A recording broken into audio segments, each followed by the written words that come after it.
Coverage you can count on. KOMU 8 News starts now. Let's stop the killing. Let's end it. End it now. As the Israel-Hamas war deepens, across the country, people are holding vigils for both sides. Good evening, everyone. I'm Jackson Valenti. Thanks for joining us tonight.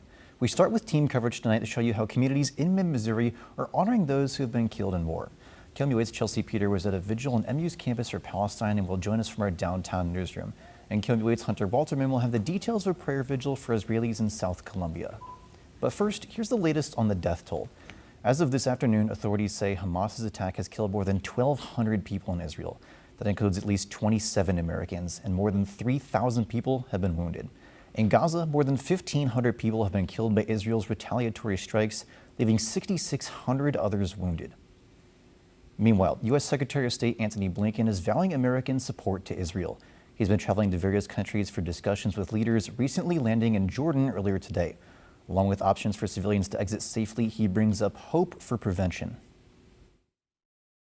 We did discuss ways to address the humanitarian needs of people living in Gaza, to protect them from harm while Israel conducts its legitimate security operations to defend itself from terrorism and to try to ensure that this never happens again. Tomorrow, Blinken is scheduled to meet with the Palestinian president. Here in Columbia, students and local leaders joined to express their grief and support for families impacted by the Israel-Hamas war. KOMU 8's Chelsea Peter was at one vigil which led to a peaceful protest walk, and she joins us in our downtown newsroom with the details. Chelsea? Mizzou Students for Palestine Justice joined together at Spiegel Circle for a vigil for Palestine. The conflict in Israel intensifies. See what's keeping U.S. officials from stepping in with more aid. And rainfall, it's in the forecast, but the bulk of it over the next several days stays well to the north. We'll track a chance for some storms tonight, plus a look at a big warm-up in my first alert forecast. And why water distribution workers are calling out the city of Columbia. This is KOMU 8 News at 10. Coverage you can count on. KOMU 8 News starts now. As fighting continues between Israel and Hamas, numerous rallies are forming across the U.S. in support of both sides. Good evening, everyone. I'm Emily Spain. Thanks so much for joining us. And I'm Evie Allen. Israel is ramping up airstrikes in Gaza as the war stretches into its fourth day. And now President Joe Biden is calling on Congress to help aid Israel. CNN's Jen Sullivan shows us how an ongoing fight over the next Speaker of the House is putting those plans on hold.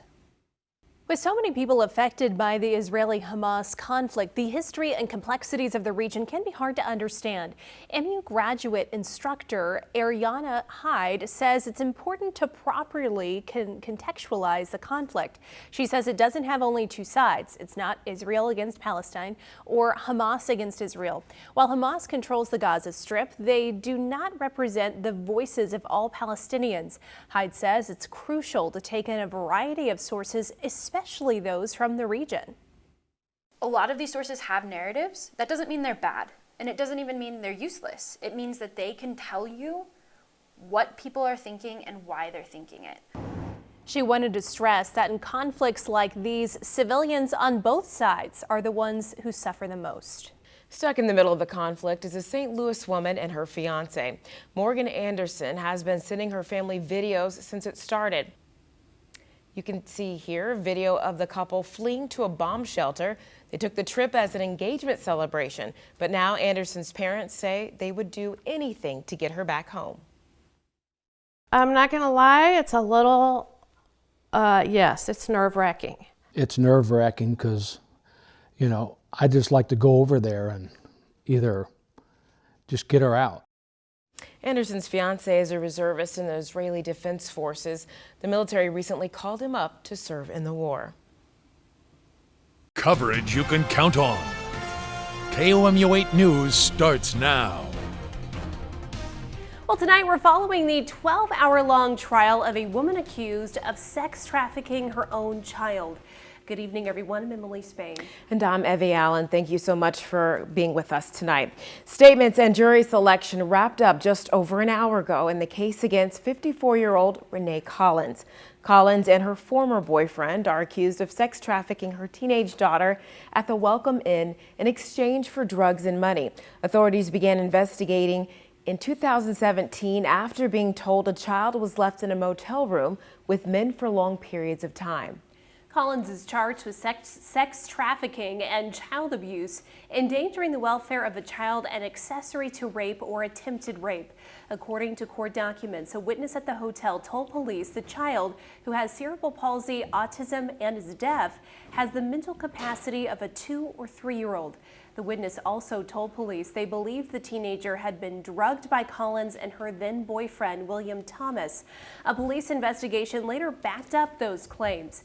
In the opening statements tonight, the defense argued the victim's claims are not reliable, while prosecutors say the victim credibly testified to abuse. And she has said multiple times in multiple settings that she does not know the difference between the truth and a lie. She would see bad men would come to her room, and she would talk about these bad men and how they would touch her on different parts of her body. The first witness testified tonight, with more witnesses and evidence expected in the case tomorrow. The judge expects the trial to wrap up Friday. Coverage you can count on. KOMU 8 News starts now. And they have a different game plan over there. I'm sad that some senators use things as hostages, if you will. I think they're kind of quite terrorist, if you will. The 2023 legislative session is in its final half hour, and while the House has made progress, things haven't moved so smoothly in the Senate. Good evening, everyone. I'm Evie Allen. Thanks so much for joining us. Over the last 4 months, lawmakers passed the budget that includes money to expand I-70 to 3 lanes across the state. They also passed legislation that will prevent minors from receiving gender-affirming care, as well as a bill barring transgender girls and women from competing with female sports teams. Lawmakers got to close approving sports gambling for the state, but the effort fell short. KMUH's Siobhan Harms has been at the Capitol all day, where the House passed more bills, including a massive health care bill. She's live with more on what today has been like and what this new legislation would do. Siobhan. Easy access, where you can get the drug Narcan for an affordable price. And below average temperatures are going to be continuing throughout the rest of this week. I'll have a few more details. A fight for justice. The 5 Memphis police officers accused of killing Tyree Nichols are facing new federal charges. This is KOMU 8 News at 10. Coverage you can count on. KOMU 8 News starts now.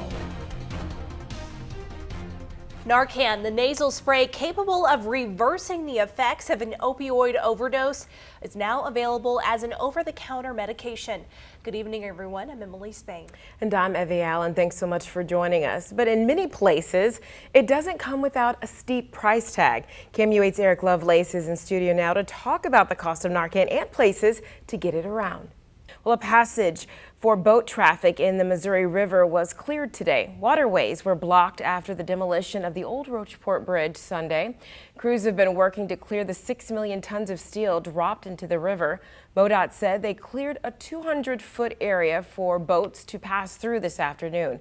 The removal process was originally supposed to be finished within 24 hours of the demolition. MoDOT said today it will likely take another day to clear the remaining 100 feet. They've had some really nice weather for that cleanup process here. Meteorologist Kesley Cavellis joining me now, and hopefully this crisp fall weather will continue for a little bit longer, Kesley. Oh yeah, I have some good news if you've liked the weather the past few days. Coverage you can count on. KOMU 8 News starts now. Columbia police investigated a shooting this morning near a homeless encampment. It happened near the Highway 63 and Interstate 70 connector. One man had non-life-threatening gunshot wounds at the scene. CPD didn't identify the victim or state any association with the camp. Good evening, everyone. I'm Elia Liberté. Thanks for joining us. That camp was already scheduled to be removed Monday by the Public Works Department after concerns of trash polluting a nearby creek. Now, with recent events, the city has safety concerns for this entire area as well.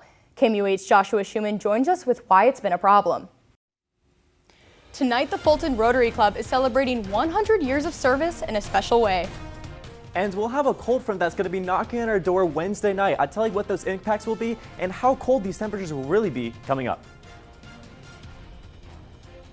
Mizzou men's basketball is just a day away from its first NCAA tournament appearance since 2021. I'm live in Sacramento, California with the latest on how the Tigers are preparing. This is KOMU 8 News at 9. Coverage you can count on. KOMU 8 News starts now. Mizzou men's basketball wrapped up its final day of NCAA tournament preparation tonight. Good evening, everyone. I'm Ellie La Liberté. Thanks for joining us. KOMU 8's Kyle Helms is live in Sacramento with the latest on their final practice before tomorrow's big game. Kyle? Well, if you take a look at this map here behind us, Missouri since 1987, along with 15 other states, have underfunded historically black land-grant universities. Since then, the Biden administration reports the black land-grant universities in these states have been deprived of $12.6 billion in funding. In Missouri, Jefferson City's Lincoln University stands as the sole historically black land-grant institution in this state. Well, it's time to get outside and appreciate Mother Nature. That's right, and that's because tomorrow is Earth Day. This year's theme is Invest in Our Planet. This is the 54th year for the event, which is held every April 22nd. Now, organizers say more than 1 billion people around the world celebrate Earth Day. People in mid-Missouri had their own ways of celebrating today, and it will continue through the weekend. Yeah, of course. And KOMU 8's Lacey Reeves is live in downtown Columbia's Peace Park, where the city is setting up for the festivities that start tomorrow. Lacey, what's it like out there? Taylor, the city of Columbia is already ready for celebrations for Earth Day this weekend. And as you can see, these recycling bins are out and ready to go.